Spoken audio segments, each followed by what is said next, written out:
কিতাবের মধ্যে লেখা আছে আম্মা জান মা খাদিজাতুল কুবরা ওই আলোটা দেখে এত মুগ্ধ হয়ে গেল, সারাটা রাত না ঘুমিয়ে চিন্তায় কাটিয়েছে। সকালবেলা ঘুম থেকে উঠে আর কিনা মা খাদিজাতুল কুবরা না ধুয়েছে মুখ, না করেছে টেপের, মুখটা কালো করে, মুখটা মলিন করে, মনটা ভারী করে মা খাদিজাতুল কুবরা বসে আছে।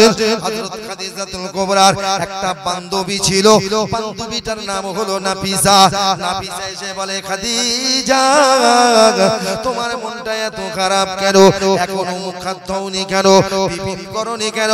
ওরে নাফিসা রে, কেমন করে মুখ হাত ধোবো, কেমন করে আমি আর কিনা টিফিন করব? আজ আমি রাত্রিতে বিভোর হয়ে গেছি। কি হয়েছে বান্ধবী খাদিজা?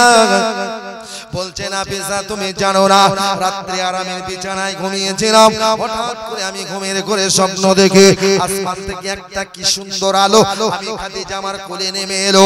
আলো এত সুন্দর রূপ ছিল দেখতে, কাউকে দেখতে দেব না বলে আমি খাদিজা মুগ্ধ হয়ে আঁচল দিয়ে ঢেকে দিলাম। তারপর থেকে আমার মনটা এত খারাপ, আলোটা কিসে আলো, কি আলো, কি আলো, চিন্তা করতে করতে এই পর্যন্ত আমার সময় চলে গেছে।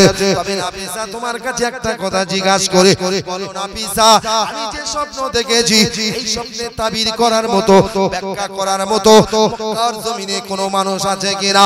নাফিসা বলেছিল, খাদিজা চিন্তা করো না, করো না, তুমি কি জানো না আমি জানি মক্কার জমিনে এমন স্বপ্নের তাবির করার মতো মানুষ আছে। তবে নাফিসা বলেছিল, খাদিজা এমন একটা মানুষের নাম বলবো তুমিও চিনতে পারবে। বলো নাফিসা কে সে? বলছে ওই মানুষটার নাম হলো আর কিনা বুখাইরা রাহিব। এই কথা শোনার সঙ্গে সঙ্গে আম্মা জান মা খাদিজাতুল কুবরা বলেছিল, নাফিসা যা যা এই মুহূর্তে যা বুখাইরার কাছে গিয়ে আমার স্বপ্নের ব্যাখ্যাটা, আমার স্বপ্নের কথাটা বলবি। একজন মহিলা রাতে ঘুমিয়েছিল, হঠাৎ স্বপ্ন দেখেছে আসমান থেকে সুন্দর একটা আলো নেমে এসে মনটা আলো করে দিয়েছে। আলোর এত সুন্দর রূপ ছিল, কাউকে দেখতে দেবে না বলে আঁচল দিয়ে ঢেকে দিয়েছে। ওই আর কিনা স্বপ্নের ব্যাখ্যাটা কি হবে? তবে নাফিসা যদি বুখাইরা জানতে চাই এই স্বপ্ন কে দেখেছে, খবরদার আমার নামটা যেন বলো না, বলবে স্বপ্নটা আমি দেখেছি। আম্মা জান মা খাদিজাতুল কুবরা। আচ্ছা নবী ধনী ছিল না খাদিজা ধনী ছিল? অসুবিধা হচ্ছে নাকি আপনাদের? রাসূল ধনী ছিল না খাদিজা ধনী ছিল? দেখায় কিন্তু খাদিজা ধনী, আসলে কিন্তু খাদিজা তো ধনী নয়, ধনী হলেন মদিনার কামলিওয়ালা রাহমাতাল লিল আলামিন। আরে জোরে বলুন সুবহানাল্লাহ, চিল্লে বলুন সুবহানাল্লাহ। প্রিয় হাজিরিন, খাদিজা এত কোটিপতি, এত ধনী হলো কি করে? আমি আপনাদের কাছে জানা কথা বলছি, আপনারা সব জানেন। ভাই বলবো যদি পারমিশন দেন, সবাই শুনবেন। কারা শুনবেন একটু হাত তুলে দেখান তো দেখি, জোরে দেন নারায়ে তাকবীর, আওয়াজ দিয়ে নারায়ে তাকবীর। আম্মা জান মা খাদিজা ধনী হলেন এই জন্য তিনজনের অর্থ একা পেয়েছিলেন। প্রথম বিয়ে হলো, স্বামী মারা গেল, দুটো সন্তান হয়েছিল। প্রথম বিবির স্বামীর বিয়ে মানে বিয়ের পরে সম্পত্তিগুলো উনি পেয়ে গেলেন। দ্বিতীয় বিয়ে হলো, স্বামী মারা গেলেন, সম্পত্তিগুলো পেয়ে গেলেন। তৃতীয় বিয়ে হলো, স্বামী মারা গেল, অর্থগুলো পেয়ে গেলেন। তিনটে স্বামীর প্রধন, এক আব্বা খালিদের প্রধন, কোটিপতি। খাদিজার বয়স তখন হয়েছে মাত্র 40। তবু খাদিজাকে পাওয়ার জন্য কত যুবক পাগল। খাদিজা এক বাক্যে ব্যানারে লিখে দিলেন, বিয়ে আর করছি না, করব না। আল্লাহ বলছে, খাদিজা করবি না মানে? করবি না মানে তোর জন্য তো অপেক্ষায়। আম্মা জান মা খাদিজা সিদ্ধান্ত নিয়েছেন জীবনে আর কোনোদিন বিয়ে করব না। কত মানুষ হুজুরের কাছে পয়গাম দেন, মা খাদিজাতুল কুবরার কাছে প্রস্তাব দেন, সব প্রত্যাখ্যান করে দেয়। না না, আমি খাদিজা জীবনে আর কোনোদিন বিয়ে করব না। হঠাৎ একদিন রাত্রে বিছানায় ঘুমিয়ে স্বপ্ন দেখে আসমান থেকে সুন্দর একটা আলো নেমে এসেছে খাদিজার করে। আলোর রূপটা এত সুন্দর ছিল, কাউকে দেখতে দেবে না বলে আম্মা জান মা খাদিজাতুল কুবরা আলোটাকে আঁচল দিয়ে ঢেকে দিয়েছে। এই কোচি অসুবিধা হচ্ছে তোদের? কথা বলিস না। কি গো আমি কার কথা বলছি জানেন? এই কার কথা বলছি জানেন? পৃথিবীতে একটা মানুষ কে আল্লাহ সালাম দিয়েছিল আর কাউকে দেয়নি। বিশ্বাস হয় না? আল্লাহকে আল্লাহ পৃথিবীতে একজনকে সালাম দিয়েছিলেন আর কাউকে দিয়েছিলেন একজন, তিনি হলেন রাসূলের পাক বিবি আম্মা জান মা খাদিজা, যার ঘটনা বলছি ভাই। আম্মা জান মা খাদিজা রাসূলুল্লাহর জন্য গারে হেরায় খোরাক নিয়ে যেতেন। ফেরেশতা জিবরাইল অপেক্ষায় রাসূলের খাদিজাকে যেতে দেখে জিবরাইল ফিরে গেলেন, একটা কথা শিখিয়ে দিয়ে গেলেন। নবী পাকের কাছে খাদিজা যাওয়া মাত্র খাদিজার দিকে রাসূল ফিরে মুচকে হেসে বলেছিল, খাদিজা জানো আল্লাহ তোমাকে সালাম দিয়েছে। সুবহানাল্লাহ বলবেন না? জি আমার নবীকে কি বলেছিল? আল্লাহ রাসূল আল্লাহ সালাম দেশে সেই জবাবটা দিতে হবে, আমার জানা নেই তো আমার হয়ে আপনি দিয়ে দেন। খাদিজার ইতিহাস বলছে, আমি শুধু জানা কথা বলছি কি ভাই, ইতিহাস তো 15 বছর একই কথা চলছে। যদি বলার পরে এখন 1 ক্লাসে থাকতে হয়, 2 ক্লাসে উঠবেন কবে? আরে কোরআনের মধ্যে আমার আল্লাহ 6666টা আয়াত নাযিল করেছে, তার মধ্যে 82 জায়গায় আল্লাহ নামাজের কথা বলেছে। এই মৌলী সাহেবরা নামাজের কথা বলতে বলতে চুলদাড়ি পাকিয়ে ফেলেছে। কটা মুসলমান সঠিক এই কোরআনের আয়াতটাকে মেনে নিয়ে নামাজের মুসাল্লা ধরেছে? কথা বোঝা গেল? আজ যদি কোরআনের সবচাইতে বেশি এই আয়াতটা আল্লাহ নাযিল করে থাকেন, এই ওয়াজটা আলেমরাও বেশি বেশি করে থাকে, খালি সমাজে এই ওয়াজ যখন হয়েছে, এই ওয়াজ নতুন করে করার দরকার হতো না। সমাজের মুসলমান সব যদি নামাজ পড়তে, তার মানে ক্লাসই রয়ে গেছে, এখনো পাস করতে পারেনি। আম্মা জান মা খাদিজার কথা বলছে, আলোটা দেখে মা খুব খুশি। বলছে এত সুন্দর আলো, মা বলছে কাউকে দেখতে দেবো না বলে উনি আঁচল দিয়ে ঢেকে দিলেন। আমি বলেছি পৃথিবীটাকে এত দেখতে সুন্দর, তুমি কি দেখেছো? তুমি কি দেখেছো? আর মা খাদিজা কি দেখেছে? তিনি যদি মনে করতেন আমি পৃথিবীর বুকে প্লেনে করে 24 ঘন্টা ঘুরে বেড়াবো, বেড়াতে পারতেন না? পারতেন না। কিন্তু খাদিজার জীবদ্দশায় কোনোদিন ঘুরে বেরিয়েছেন? একদিন মা আয়েশা বলেছিল নবীকে, নবী বলেছিল আয়েশা একদিন তোমাকে নিয়ে আমি ভারত সফরে যাব। কি বলছে? আমি ভারত সফরে যাব। কারণ মা খুব খুশি, নবী আমাকে নিয়ে সফরে যাবেন ভারতে। একদিন নবী বলছে আয়েশা আমি তোমাকে নিয়ে আর ভারতে যাব না। হুজুর কেন যাবেন না? তাহলে আয়েশা প্রথম ভেবেছিলাম হিন্দুস্তানের জমিনে মনে হয় কোন নবীর আগমন ঘটেনি, আমি শেষ নবী, আমার পরে আর কোন নবী আসবে না। আমিও যদি না যাই তাহলে ভারতের জমিনটা নবী শূন্য হবে। হিন্দুস্তানের মুসলমানেরা সমস্ত মানুষগুলো আফসোস করবে, এমন একটা দেশে জন্ম নিলাম যে দেশে কোনো নবীর আগমন ঘটেনি। এই জন্য তোমাকে নিয়ে বেরিয়ে যাব সফরে ভারতে মনে করেছিলাম। করার পরেও আমি নবী জানতে পেরেছি আমার আগে বহু নবীর আগমন ভারতের জমিনে ঘটেছে। জোরে বলুন সুবহানাল্লাহ, চিল্লে বলবেন না সুবহানাল্লাহ? আরে আদি পিতা আদম তো সর্বপ্রথম এই ভারতের জমিনে পা রেখেছিলেন। আমার কথা বোঝা গেল না? সেই নবীর কথা বলছি। আমার নবী কোনোদিন সরাসরি বিবিদের বলেনি যে অমুক জায়গায় বেড়াতে নিয়ে যাব। মা খাদিজাতুল কুবরা আলোটা দেখে মুগ্ধ। কিতাবের মধ্যে লেখা আছে আম্মা জান মা খাদিজাতুল কুবরা ওই আলোটা দেখে এত মুগ্ধ হয়ে গেল, সারাটা রাত না ঘুমিয়ে চিন্তায় কাটিয়েছে। সকালবেলা ঘুম থেকে উঠে আর কিনা মা খাদিজাতুল কুবরা না ধুয়েছে মুখ, না করেছে টিফিন, মুখটা কালো করে, মুখটা মলিন করে, মনটা ভারী করে মা খাদিজাতুল কুবরা বসে আছে। হযরত খাদিজাতুল কুবরার একটা বান্ধবী ছিল, বান্ধবীটার নাম হলো নাফিসা। নাফিসা এসে এসে বলে খাদিজা তোমার মনটা এত খারাপ কেন এখনো মুখ হাত ধোওনি কেন বিপিন করনি কেন ওরে নাফিসা রে কেমন করে মুখ হাত ধোবো কেমন করে আমি আর কিনা টিফিন করব আজ আমি রাত্রিতে বিভোর হয়ে গেছি কি হয়েছে বান্ধবী খাদিজা বলছে নাফিসা তুমি জানো না রাত্রে আরামের বিছানায় ঘুমিয়েছিলাম হঠাৎ করে আমি ঘুমের ঘরে স্বপ্ন দেখে আসমান থেকে একটা কি সুন্দর আলো আমি খাদিজা আমার কোলে নেমে এলো আলো এত সুন্দর রূপ ছিল দেখতে কাউকে দেখতে দেব না বলে আমি খাদিজা মুগ্ধ হয়ে আঁচল দিয়ে ঢেকে দিলাম তারপর থেকে আমার মনটা এত খারাপ আলোটা কিসে আলো কি আলো কি আলো চিন্তা করতে করতে এই পর্যন্ত আমার সময় চলে গেছে তবে নাফিসা তোমার কাছে একটা কথা জিজ্ঞাসা করে বলো নাফিসা আমি যে স্বপ্ন দেখেছি এই স্বপ্নে তাবির করার মতো ব্যাখ্যা করার মতো মক্কার জমিনে কোনো মানুষ আছে কিনা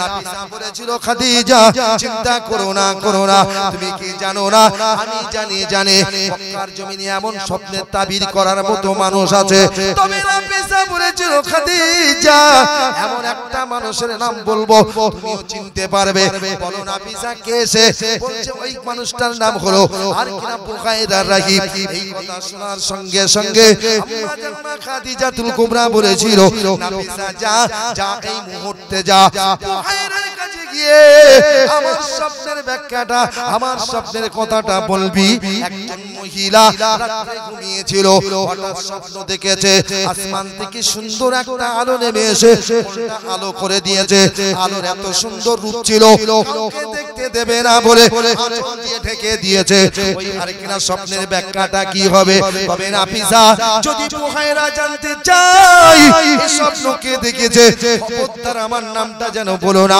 বলবে স্বপ্নটা আমি দেখেছি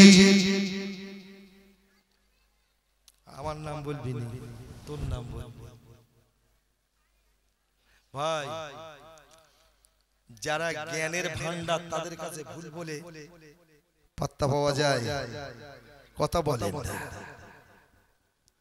আরে এটাও তো পরীক্ষা খাদিজার এটা পরীক্ষা ও খাঁটি না নকলি আসলি না নকলি বোঝা যাবে আম্মা জান মা খাদিজাতুল কুবরার কথা শুনে নাফিসা চলে গেল বুখাইরার ঘরে আওয়াজ দিতে বুখাইরা বেরিয়ে এলেন ও নাফিসা এত সকালে কেন আমি তোমার কাছে একটা স্বপ্নের ব্যাখ্যা করতে এসেছি কি ব্যাখ্যা করবে কি স্বপ্নের ব্যাখ্যা করতে হবে বলো একজন মহিলা রাতে ঘুমিয়েছিল স্বপ্ন থেকে যে আসমান থেকে একটা আলো কোলে নেমে এসে আলো আলোকিত করে দিয়েছে আলোর এত সুন্দর রূপ ছিল ওই মহিলাটা দেখে না সহ্য করতে পেরে কাউকে দেখতে দেবে না বলি নিজের আঁচল দিয়ে ঢেকে দিয়েছে এই স্বপ্নের ব্যাখ্যা কি হবে নাফিসা বুখাইরা তোমার কাছে জানার জন্য এসেছি ওই সময় নাফিসাকে বুখাইরা বলেছিল এই স্বপ্নটা কি দেখেছে ওই সময় নাফিসা বলেছিল স্বপ্নটা যে আমি দেখেছি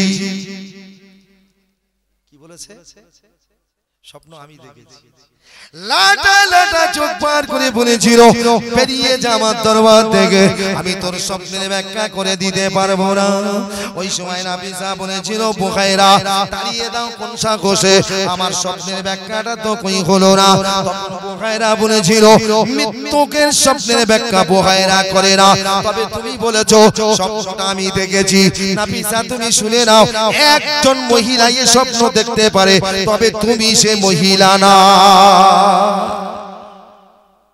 অসুবিধা হচ্ছে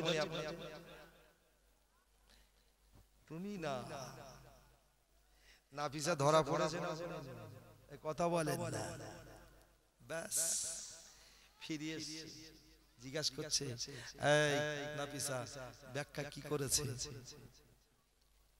ও বাবু জান খাদিজা তোমার কথা মতো আমি বুখাইরাকে বলেছি একজন মহিলা রাতে ঘুমিয়ে স্বপ্ন দেখেছে আসমান থেকে সুন্দর একটা আলো কোলে নেমে আসার কারণে ওই মহিলাটা মুগ্ধ হয়ে কাউকে দেখতে দেবে না বলে নিজের আঁচল দিয়ে ওইটা ঢেকে দিয়েছে কিন্তু এই স্বপ্নের ব্যাখ্যাটা কি হবে তোমার মতো সত্যি আমায় জিজ্ঞাসা করেছিল এই স্বপ্ন কে দেখেছে আমি বলেছিলাম আমি দেখেছি রাগে গড়গড় করতে করতে আমাকে তাড়িয়ে দিতে চেয়েছিল আমি বলেছিলাম ব্যাখ্যা তো কই হলো না তুমি কেন তাড়িয়ে দেবে তখন আমাকে বলেছিল ওরে নাফিসা যে স্বপ্নের ব্যাখ্যাটা তুমি করতে এসেছো আমি তোমায় জিজ্ঞাসা করেছি এ স্বপ্ন কে দেখেছে তুমি বলছো আমি দেখেছি তবে নাফিসা মিথ্যা বলেছো আমি বুখাইরা জানি এই স্বপ্নটা একজন মহিলাই দেখতে পারে তবে তুমি সে মহিলা না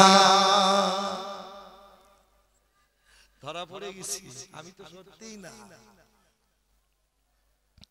চলো চলো চলো নাফিসাকে খাদিজা বলেছিল ও নাফিসা আবার চলে যাও গিয়ে আর কিনা বুখাইরাকে বলবে মহিলা রাতে ঘুমিয়ে স্বপ্ন দেখেছে আসমান থেকে আলোটা নেমে আসার কারণে উনি মুক্ত হয়ে আঁচল দিয়ে ঢেকে দিয়েছে স্বপ্নটার ব্যাখ্যা কি হবে যদিও নাকি জানতে চাই কে দেখেছে খবরদার জানো আর গোপন রেখো না তুমি আমার নামটা বলে দিও নাফিসা চলে গেল বুখাইরার ঘরে গিয়ে দেখেছে বুখাইরা বেরিয়ে আসা মাত্র নাফিসাকে জিজ্ঞাসা করেছিল আবার কেন এসেছো ওই স্বপ্নের ব্যাখ্যাটা করতে এসেছি বলো কি স্বপ্ন বলছে একজন মহিলা রাতে ঘুমিয়ে স্বপ্ন দেখেছে আসমান থেকে চাঁদটা নেমে এসে ফুলটা আলোকিত করে দিয়েছে এত সুন্দর রূপ ছিল কাউকে দেখতে দেবে না বলে আঁচল দিয়ে ঢেকে দিয়েছে এই স্বপ্নের মানে কি হবে ওই সময় বুখাইরা বলেছিল নাফিসা আর কিনা স্বপ্নটা কে দেখেছে ওই সময় নাফিসা বলেছিল ও বুখাইরা এই স্বপ্ন দেখেছে ওয়ালিদের একমাত্র কলিজার টুকরে মা খাদিজাতুল কুবরা রাসূলে বলা যাবে সুবহানাল্লাহ সঙ্গে সঙ্গে মুস্কে হেসে ফেললেন ওরে নাফিসা যা খাদিজাকে গিয়ে বল এই স্বপ্ন খাদিজা দেখেছে মানে খাদিজার আবার বিয়ে হবে যার সঙ্গে হবে তিনি হলেন কুল কায়নাতের বাদশা 800,000 মখলুকাতের বাদশা तमाम নবীদের নবী কুল কায়নাতের নবী আমার আল্লাহ যাকে নিজে বলেছে বন্ধু তুমি আমারও নবী সেই আমার আল্লাহ পাঠানো নবী মুহাম্মদ রাসূলুল্লাহ সাল্লাল্লাহু আলাইহি ওয়াসাল্লামের সঙ্গে খাদিজার বিয়ে হবে খাদিজা হবে মুহাম্মাদের অর্ধাঙ্গিনী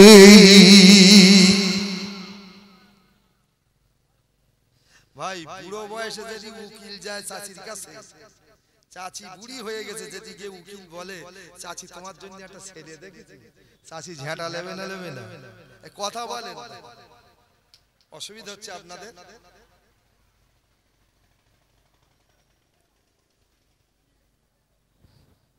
বাড়ি যখন এসছে নাফিসা বলছে খবর কি বলে খুশির খবর কি খবর ও বুবুজান খাদিজা প্রথম দিনে ভুল বলার কারণে তাড়িয়ে দিয়েছিল আজকে আমি সঠিকটা বলার কারণে তোমার পক্ষ আর কিনা বুখাইরা রায় দিয়েছে বলছে কি রায় দিয়েছে তুমি যে স্বপ্ন দেখেছো আবার তোমার বিয়ে হবে পৃথিবীর সেরা মহামানব মুহাম্মদ রাসূলুল্লাহ সাল্লাল্লাহু আলাইহি ওয়াসাল্লামের সঙ্গে মা খাদিজাতুল কুবরা কথাটা শুনে মাথাটা নিচু করে খাদি নাফিসার উপরে রাগ করে বললে আমি আগে ভেবেছিলাম বুখাইরা যেহেতু তাবির করতে পারে কিন্তু তো বুড়ো হয়ে গেছে মাথার জ্ঞান শক্তি গারকিনা খেরাস পেয়েছে হয়তো বলা যায় না ভুল বলতে পারে তবে নাফিসা আমার পাঠানোটা তোমার ঠিক হয়নি তুমি বলো আমার বয়স এখন 40 বুড়ো হয়ে গেছি আমার কি বিয়ের বয়স আর আছে ও ভুল বলেছে না ঠিক বলেছে তবে নাফিসা একটা কথা শোনো যা হবার হয়ে গেছে ওলিয়ার মাতামাতি করে লাভ নেই তুমি একটা কথা বলি শোনো বলছে বলে খাদি নাফিসা আমি এত বড় ব্যবসায়ী মহিলা বলে মানুষ দিয়ে পরিচালনা করি কিন্তু ব্যবসার পরিণাম ভালো না তুমি আমাকে এমন একটা মানুষের সন্ধান দাও আমার ব্যবসাটা যেন সুষ্ঠুভাবে চালাতে পারে যখন খাদিজা বলেছিল আমি আর বুড়ো হয়ে গেছি বিয়ে করব না বুখাইরার মাথা খারাপ হয়ে গেছে আল্লাহ বলে খাদিজা যেদিন তুই রাজি অস্বীকার করছিস এমন তাবিজ করব আমি তোরই অবশ্যই তুই বিয়েতে রাজি হয়ে যাবি আল্লাহ কিসের তাবিজ করেছে আল্লাহ পাকের হুকুম দেখো নাফিসাকে বলছে আর কিনা অস্বীকার করার পরে আমার বুড়ো হয়ে গেছি বিয়ে আর করব না তবে ব্যবসার জন্য একটা ভালো মানুষ খোঁজেন ও ভাই আল্লাহ কিভাবে তাবিজটা চালিয়ে দিলেন নাফিসা বলছে খাদিজা চিন্তা করো না আমি জানি মক্কার জমিনে তোমার এত বড় ব্যবসাটা সুষ্ঠুভাবে পরিচালনা করতে পারে একটা মানুষ আছে, বলছে কে? কাবার মুতাল্লিব, কাবার নেতা আব্দুল মুতালিবের কলিজার টুকরা, নাম তার হলো আবু তালেব। সুবহানাল্লাহ। কি গো, জোড়া গাছ আল্লাহ জোড়া লাগা, কাটা গাছ জোড়া লাগাতে পারে না, পারে না। যে কাটা গাছ জোড়া লাগেনি, এই কথা বলেন, দেখেছো তুমি? দেখো, আসামের মতো বাংলার মানুষকে কাটতে চেয়েছিল, বাংলা নয় ভারতকে। কি গো, চেয়েছিল না চাইনি? কি গো, আইন জারি হয়ে গেছে, ডিটেনশন ক্যাম্পে ঢোকানো হয়ে গেছে, গাছ কাটা শুরু। সেই কাটা গাছ আল্লাহ জোড়া লাগিয়ে দিল কিভাবে? করোনাকে পাঠিয়ে দিয়ে। কথায় কথায় বলে যাবে, আমি বোঝানোর জন্য বলছি। এই খালি বোহাইরা বলেছে তো, এই কথাটা মানিসনি? তুই যে কথা বলেছিস, একজন আছে, কে? কাবার নেতা আব্দুল মুতালিবের ছেলে আবু তালেব। আবু তালেব তখন কিন্তু চাকরির জন্য পাগল, বুড়ো হয়ে গেছে তো। কি গো, এখন আমি মৌলী সাহেব যখন বুড়ো হয়ে যাব, দাউদ তো কমে যাবে। এদিন তো কিছু মনে নেবেন না, মেদিনীপুর থেকে একটা ফোন এসেছে, মেদিনীপুর থেকে। হ্যালো, যে বেটা আমার দাওয়াত করতে চাচ্ছে, উনি কিন্তু আমার খুব ভক্ত, কিন্তু পাশের থেকে কিছু যুবক ছেড়ে বলছে, ও বক্তা বুড়ো না তো, তার এখন বুড়ো বক্তা চলছে। কথা বোঝা গেল? আমার বলার উদ্দেশ্য হলো, ভাই এমন একটা দিন আমার কাছে আসবে, আমি এরকম ভর্তি হয়ে যাব, তখন আমার মনের ভিতরে যদি দুই একটা জলসা মাঝে মাঝে পেতুম, একটা পকেট খরচ করতে, বোঝানোর জন্য বলছি।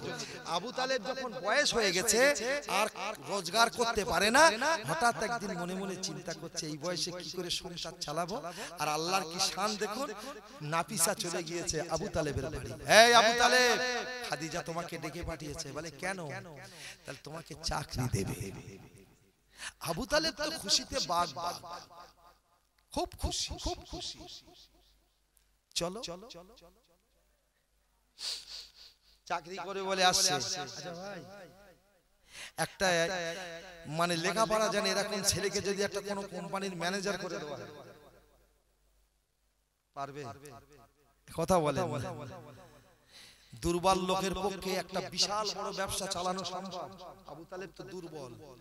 যেই গিয়েছেন বলছে, খাদিজা তুমি আমায় ডেকেছো? তাহলে হ্যাঁ ডেকেছি। কেন? তাহলে আমার এই ব্যবসার দায়িত্বটা নিয়ে পরিচালনা করতে হবে। বিশাল ব্যবসার দায়িত্ব। আবু তালেবের মাথা খারাপ, হাত তুলে দিলেন, আমি পাচ্ছি না, পারবো না। সম্ভব? শক্তির দরকার, সাহসের দরকার, বুদ্ধির দরকার। আমি বুড়ো হয়ে গেছি, হেরাস পেয়েছে বুদ্ধি, কমজোরি হয়ে গেছি, ছোটাছুটি করতে হবে। গল্প করিস না ভাই, গল্প করিস না। এই জলসার যে এত বড় জায়গা করেছে, লোক হবে না? এই কথা বলেন, হবে না? হবে না? কখন হবে জানেন? আমার পরে ভাই আসবে, ওয়াজ করতে করতে যাবে, তবে আমরা দুজন আসবো গাড়িতে, আর কমিটি দেখেছে হাঁড়িতে। কি বললাম?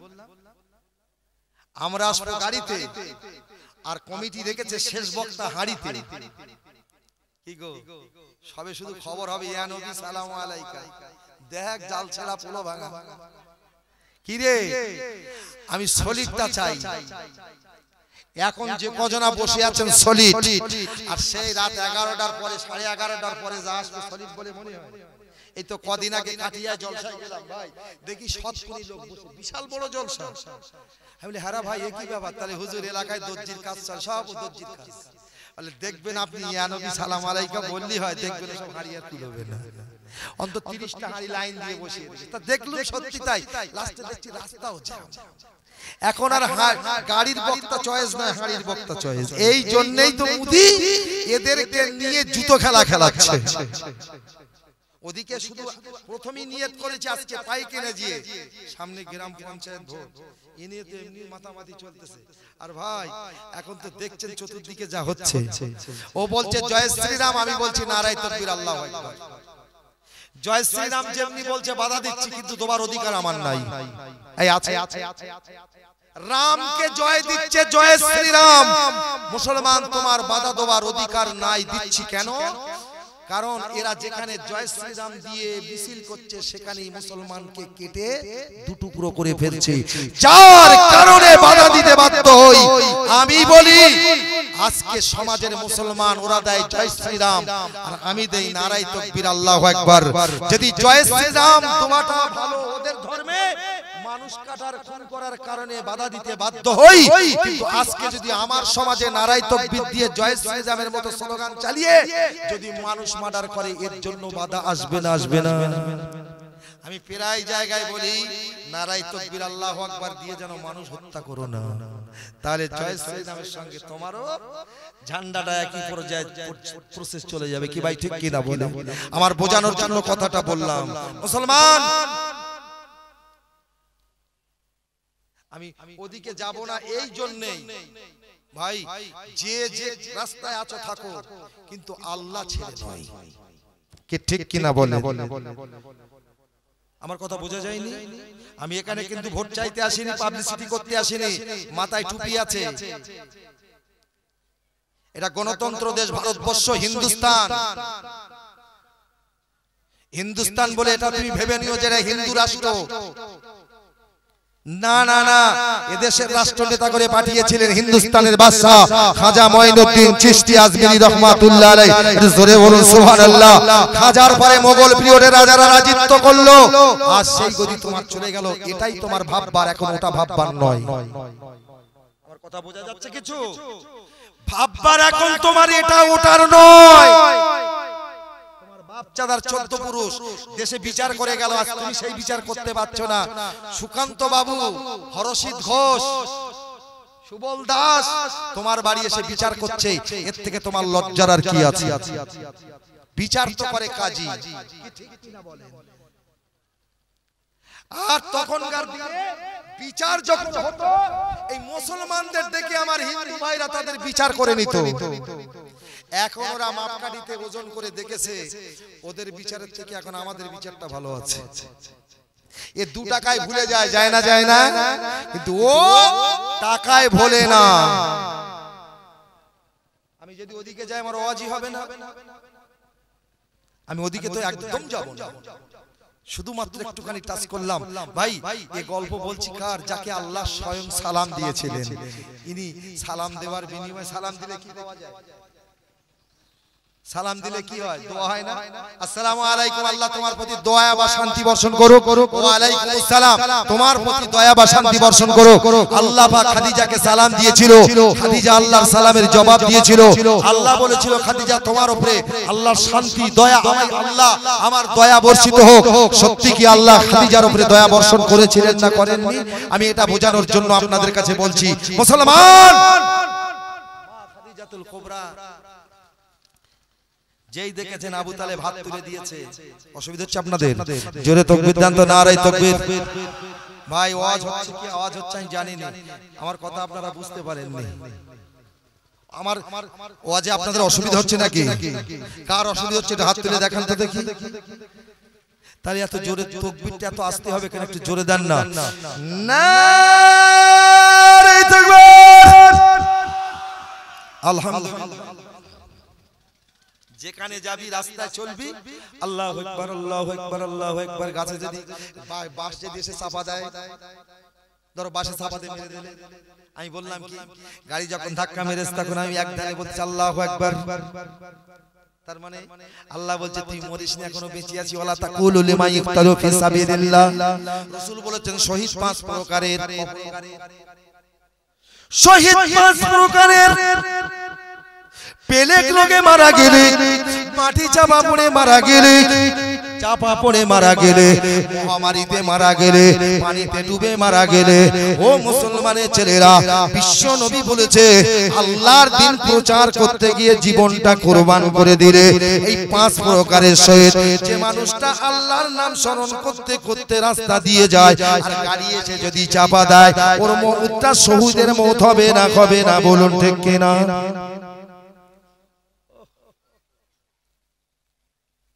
খাদিজা, অত বড় দায়িত্ব আমি পালন করতে পারবো না, সম্ভব না। আম্মা জান মা খাদিজা নাফিসার দিকে তাকিয়ে বলেছিলেন, ও নাফিসা তুমি তো নিজেই বলেছিলে নিশ্চয়ই তোমার ব্যবসার দায়িত্বটা সুষ্ঠুভাবে পরিচালনা করবেন একটা মানুষ, নাম তার হলো আবু তালেব। ও তো এসে হাত তুলে দিয়েছে পারবো না বলে, এখন তুমি বলো উপায় কি হবে? আল্লাহ বলে নাফিসা, চিন্তা যখন আমি জুড়ে দিয়েছি এই মুহূর্তে তোর জবান দিয়ে প্রকাশ করতে হবে। আল্লাহ নাফিসা জবান দিয়ে বলিয়ে নিলেন। নাফিসা বলছে খাদিজা, আবু তালেব বুড়ো হয়ে গেছে বলে তোমার এত বড় ব্যবসার দায়িত্ব নিয়ে বলে পরিচালনা করতে পারবে না, তাই হাত তুলে দিয়েছে। তোমার মন খারাপ হয়ে গেছে, তবে খাদিজা আমি জানি আবু তালেব না পারলেও আর একজন আছে। বলে সে কে? বলছে তুমি জানো না আব্দুল্লাহর মোরাবে, আব্দুল্লাহর বেটা যিনি ইন্তেকাল করেছে আব্দুল্লাহ, সেই আব্দুল্লাহর বেটা যাকে নিয়ে লালন পালন করছে আবু তালেব, তার নাম হলো মুহাম্মদ রাসূলুল্লাহ সাল্লাল্লাহু আলাইহি সাল্লাম। তাকে যদি দায়িত্বটা দাও অবশ্যই তিনি দায়িত্বটা পালন করতে পারবে। এর জোরে বলা যাবে সুবহানাল্লাহ। আল্লাহর চিন্তা দেখুন। তোমার আম্মা জানমা খাদিজার কথা শুনে আবু তালেবকে বলেছিলেন খাদিজা, ও আবু তালেব তুমি যদি দায়িত্ব না নিতে পারো তোমার ভাতিজাকে গিয়ে বলো আমার চাকরিটা যেন করে। আবু তালেব বলেছিল খাদিজা এমন কথা বলো না, আমার ভাতিজাকে যদি আমি বলি জীবনেও আমার কথা শুনবে না। কেন না আমার কথা শুনবে না? আমার কথায় রাজি হবে না, ও ব্যবসা করবে না। আম্মা জানমা খাদিজাতুল কুবরা বলেছিল আবু তালেব তুমি কি চাও আমি একজন মহিলা আমার ব্যবসাটা ধ্বংস হয়ে যাক? তুমি কি একটু চেষ্টা করবে না আমার জন্য? তুমি একটু তোমার ভাতিজাকে গিয়ে বোঝাও যদি আমার ব্যবসার দায়িত্বটা নেয় আমার উপকার হবে। ওই সময় আবু তালেব বলেছিল খাদিজা চিন্তা করো না, আমি ঘরে যাব ওকে বলবো, তবে একটা লিগ্যাল পয়েন্ট আছে অবশ্যই বোঝাতে পারবো। আল্লাহর নবী চাচা আবু তালেব খাদিজাকে বুঝিয়ে ঘরে চলে গেলেন। আমার রাসূলুল্লাহকে ডেকে বলেছিল আমার কলিজার টুকরা মুহাম্মদ, আমার ভাতিজা বাবা মুহাম্মদ, আমি একটা কথা বলার জন্য তোমাকে ডেকেছি। কি বলবে চাচা বলুন? বলে যেদিন তুমি মায়ের গর্ভে তোমার আব্বা দুনিয়া থেকে বিদায় নিয়েছিল, তোমার আম্মা জান তোমাকে নিয়ে মক্কার জমিন থেকে মদিনায় তোমার আব্বার মাজার জিয়ারত করতে নিয়ে যেতে, ফেরার পথে আবুয়া নামক জায়গায় তোমার আম্মা জান ইন্তেকাল করাতে 6 বছর বয়সে বাহারা ইতিম হয়ে গিয়েছিল। তোমার সম্পূর্ণ দায়িত্বটা তোমার দাদু আব্দুল মুতালিব নিয়েছিল। 2 বছর পড়তে না পড়তে আমার কাছে তোমাকে সুপে দিয়ে দুনিয়া ছেড়ে বিদায় নিয়ে চলে গেছে। ও আমার ভাতিজা, এখন তোমাকে নিয়ে আমি লালন পালন করে আমি বাবা কমজোরি হয়ে গেছি, আয় রোজগার করতে পারিনি, আমি এখন আর কামাই করতে পারিনি। তবে বাবা তোমার ভাইরা হয়তো আমার মতো তোমাকে দেখভাল করবে না, তাই তোমার জন্য একটা সুযোগ এসেছে। কি সুযোগ চাচা? খাদিজাতুল কুবরার ব্যবসার দায়িত্বটা তোমায় নিতে হবে, চাকরিটা করতে হবে। নবী আমার চোখের কোণায় পানি চাচার মুখের দিকে ফিরে বলেছিল আপনি আমাকে খাদিজার ঘরে চাকরি করার জন্য পাঠিয়ে দেবেন। তবে তুমি কি জানো না চাচা আমি চাকরি করার জন্য ব্যবসা করার জন্য দুনিয়ার জমিনে আল্লাহ আমাকে পাঠায় নাই। আমি ব্যবসা করতে পারবো না, চাকরি করতে পারবো না। আমি নবী মুহাম্মদ সাল্লাল্লাহু আলাইহি ওয়াসাল্লাম আমাকে আল্লাহ দুনিয়ার জমিনে নবী করে পাঠিয়েছে দিন প্রচারের করা, দিন প্রচার করার জন্য। আল্লাহ নবীকে ওই সময় বলেছিল বাবা ভাতিজা সব বুঝতে পেরেছি, কিন্তু তোমার ভাইরা যদি দায়িত্ব না নেয় তুমি কোথায় যাবে? তোমার নিজে পায়ে দাঁড়াতে হবে। শুধু এই কথা নাই বাবা, তুমি বলো যদি দিন প্রচারের জন্য আল্লাহ পাঠিয়ে দেয় মানুষের সুবিধা অসুবিধে সেটাও তোমায় দেখতে হবে। একজন মহিলা হয়ে ব্যবসাটা ধ্বংস করে দিচ্ছে মানুষে, তুমি কি দায়িত্বটা নিতে পারবে না? রাসূলুল্লাহ কথাটা শোনার সঙ্গে সঙ্গে বলো চাচা জান কি কথা শোনালে আমায়? খাদিজার মাল নষ্ট হলে এটা আমি মুহাম্মদ আমার দেখার দায়িত্ব আছে।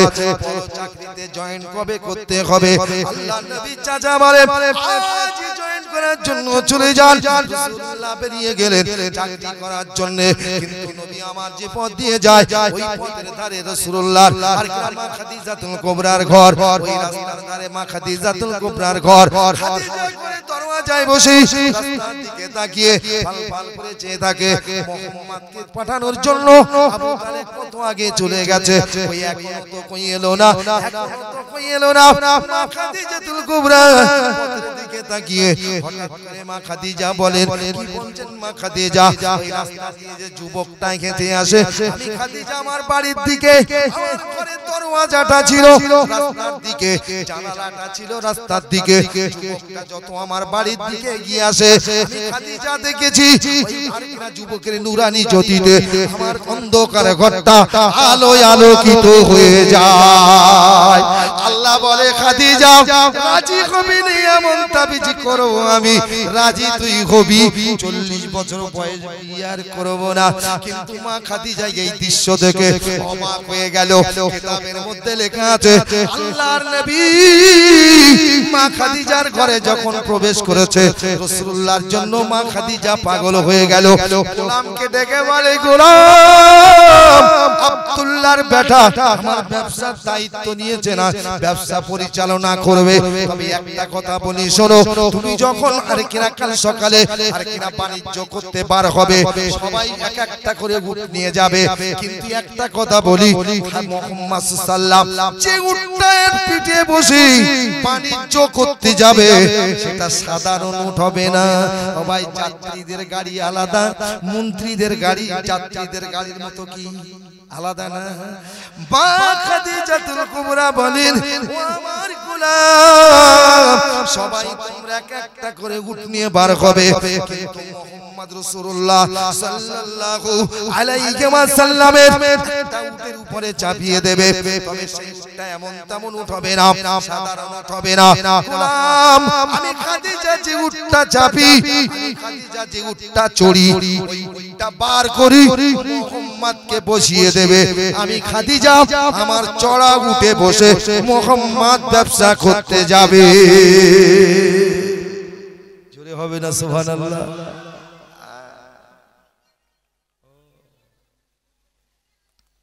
ভাই মন পরিবর্তন হয়েছে না হয়নি এই কথা বলেন না আব্বা মা দেখে এসেছে মেয়ে পছন্দ হয়ে গেছে এবার বলতেছে আমার ছেলেটা একটু দেখবে ছেলে যেদিন এসে মেয়ে দেখেছে পছন্দ মেয়েরও ছেলে দেখে পছন্দ মেয়ে বা জানলা দিয়ে উত্তরির দেখে বলতে ছেলের নম্বরটা দিতে হবে কি রে বিয়ের আগে এখন ছেলেরা মেয়েরা মোবাইলে ফোনে কথা হয় না আম্মা জান মা খাদিজাতুল কুবরা অর্ডার দিলেন আমি পাগল দেওয়ানা এখন তুমি আমার এই উটটার পিঠে মুহাম্মদ চেপে যাবে উটটা বার করেছে সবাই উটের পিঠে বসেছে কিন্তু আমার রাসূলুল্লাহ ওই খাদিজার চড়া উটটার পিঠে গোলাম বসিয়ে যখন দিয়েছে আবু জেহেল দলে ছিল লাটা লাটা চোখ বার করে বলছে হে এই সাহস তোকে কে দিয়েছে এত বড় আসপর্দা তোর যার চুল ধরতে মূল নেই সে খাদিজার উটের পিঠে বসেছে এই উট চড়ার উপযুক্ত একজনই সে হলাম আমি কে বলছে কথাটা কে বলছে তার মানে আপনাদের সব মুখি মনে কুলুপ লাগানি আছে নাকি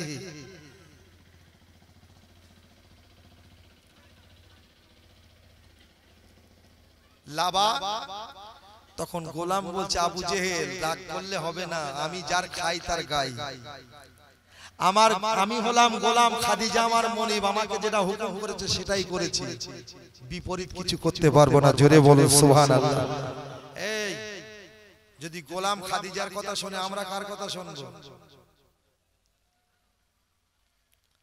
বাগানটায় সব লোকের ছেলে পিলেরা ফল ফলাদি করে খেয়ে নেয় এখন আমি একটা শখ করে বাগানে একটা রাজার কথা গল্প করছি রাজা বাগানে একটা রাখাল চাকর রেখেছে বাগানটা পাহারা দেবে একটা মাইনে সিস্টেম করে রেখেছে ভাই ও বাগানের ফলগুলো যখন সব পরস্পর পাকা শুরু হয়েছে তখন মনিব বলছে যাই বাগানের ফলগুলো একটু দেখি আসি গিয়ে গোলামকে ডেকে বলছে গোলাম সবচাইতে যে গাছের ফল সবচাইতে সুস্বাদু বেশি সেই ফলটা পেড়ে আন আমি একটু খাবো এখন গোলাম গেছে একটা বেশ রংচঙে ফল এনেছে হাওয়ায় মাকাল ফল দেখতে কেমন? কথা বলেন না, ভালো না খারাপ? আর ভিতরটা দেখলে হাতে রাখতে ইচ্ছে হবে, দেখতে ভালো ভিতর কালো। তো একটা রং চঙে ফল এনেছে, মনিবকে যেই দিয়েছেন কেটে গালে দিয়ে থু করে ফেলে দিয়ে বলছে, তোকে এতদিন পয়সা দিয়ে পুষলাম, এই ফল এনে দিলি তুই, তো যা একটা ভালো ফল আন। ফেরও গিয়েছে আর একটা সুন্দর ফল এনে দিয়েছে, কেটে গালে দিতে থু থু থু, এতদিন বাগানে কি করছিস, টক ফল এনে দিলি, যা তোকে আমি আর মাইনে দিয়ে পুষবো না, বেরিয়ে যা। এখনো পর্যন্ত বাগানের কোন ফলটা কি তোর এখনো সেই জ্ঞান হলো না। চোখ দিয়ে গোলামের পানি পড়ছে, গল্প করিনি।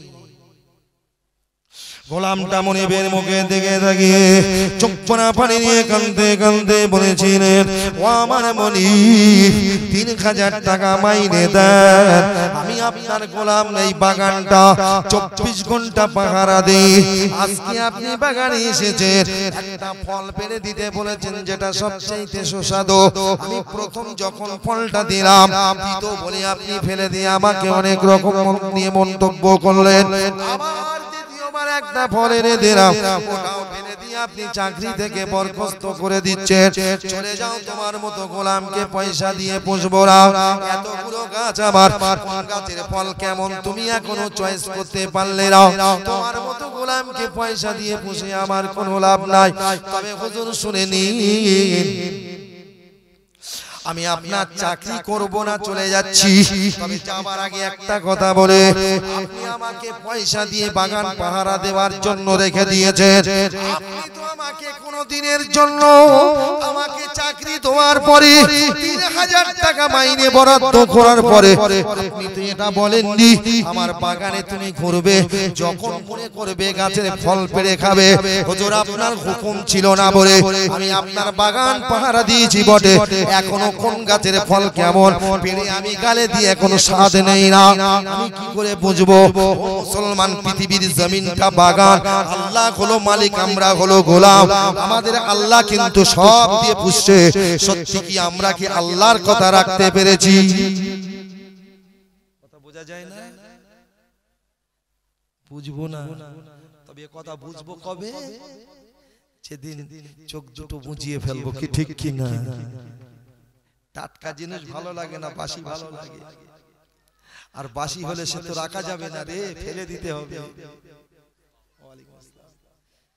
আমার ভাই, আর লম্বা নয়, সংক্ষেপ করলাম। তবে সব কথার শেষ কথা, আমার ভাই এসে গেছে। কটা বাজে? 10:30। ভাই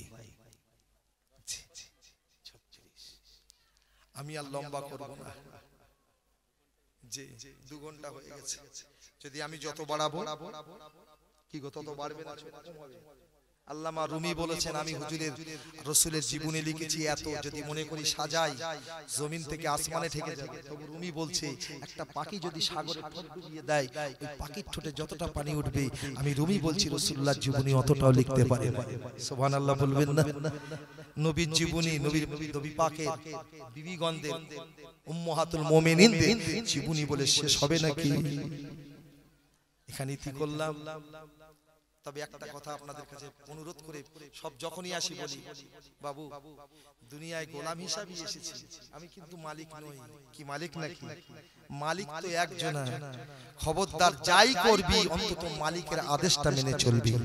মালিকের 1 নম্বর আদেশ, কলেমা যখন পড়েছো পড়ো লা ইলাহা ইল্লাল্লাহ মুহাম্মাদুর রাসূলুল্লাহ, পড়ার সঙ্গে সঙ্গে ওয়াকিমুস সালাত, নামাজটা কায়েম করো। সবার কাছে করজোর নিবেদন করে বলে যাও, বাবু অন্তত 5 ওয়াক্ত নামাজটা পড়বেন, জুমার নামাজ। আল্লাহ যেন আমাদের সকলকে সে তৌফিক দান করেন। সবাই বলি আল্লাহুম্মা আমিন। এই পর্যন্ত ইতি বলার মাধ্যমে কারো যদি মনে অন্তরে ব্যথা লাগে, ভাই হিসেবে ছেলে হিসেবে ক্ষমার নজরে আমার জন্য দোয়া করবেন। আমি আপনাদের সকলের জন্য দোয়া করব। যাকে